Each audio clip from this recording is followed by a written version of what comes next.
ಅಂತ ನಿಮ್ಮಲ್ಲಿ ಕೇಳ್ಕೊಳ್ತೀನಿ. ಅದು ಕೂಡ ಅತಿ ಅವಶ್ಯ. ಯಾಕಂದ್ರೆ ಸಂಸ್ಕೃತಿನೂ ಕೂಡ ಇವತ್ತು ನಾವು ಕೊಡಬೇಕಾಗಿರುವ ಕಾಳಜಿ ಅದು ಆಗ್ತಾ ಇಲ್ಲ ನಿಜಕ್ಕೂ. ಅದರದ್ದು ಒಂದು ಸೇವೆ ಆಗಲಿ ಅಂತ ನಿಮ್ಮಲ್ಲಿ ವಿನಂತಿ ಮಾಡ್ತೀನಿ ವೇದಿಕೆ ಮೂಲಕ, ಮತ್ತು ಈ ದೇವಸ್ಥಾನದ ಒಂದು ಉದ್ಘಾಟನೆ ಸುಂದರ ಸಮಾರಂಭದಲ್ಲಿ ನಿಮ್ಮೆಲ್ಲರಲ್ಲೂ ವಿನಂತಿ ಮಾಡ್ತೀನಿ. ಅವರ ಅರಮನೆ ಇರ್ಬೋದು, ನಮ್ಮ ಸಂಸದರ ಒಂದು ಕಾರ್ಯಾಲಯ ಏನಿದೆ ಅದು ಕೂಡ ಯಾವಾಗಲೂ ಸಿದ್ಧ ಈ ಒಂದು ಕಾರ್ಯಚಟುವಟಿಕೆಯಲ್ಲಿ ತೊಡಗೊಳಿಸಲಿಕ್ಕೆ. ನಿಮ್ಮ ಸೇವೆಯೂ ಸಹ ಇರಲಿ.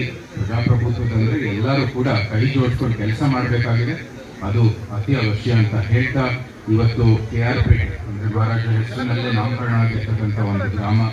ಮಹಾರಾಜರು ಹಿಂದಿನ ಕಾಲದಲ್ಲಿ ರಾಜಪ್ರಭುತ್ವದ ಒಂದು ವ್ಯವಸ್ಥೆಯಲ್ಲಿ, ಇವತ್ತು ಪ್ರಜಾಪ್ರಭುತ್ವದ ವ್ಯವಸ್ಥೆಯಲ್ಲಿ ಬಹಳಷ್ಟು ಜನ ಹೋಲಿಕೆ ಮಾಡ್ತಾರೆ ಈ ಕಾಲ ಆ ಕಾಲ ಅಂತಿದ್ರೆ. ಹೋಲಿಕೆ ಮಾಡೋ ಅವಶ್ಯಕತೆ ಇಲ್ಲವೇ ಇಲ್ಲ.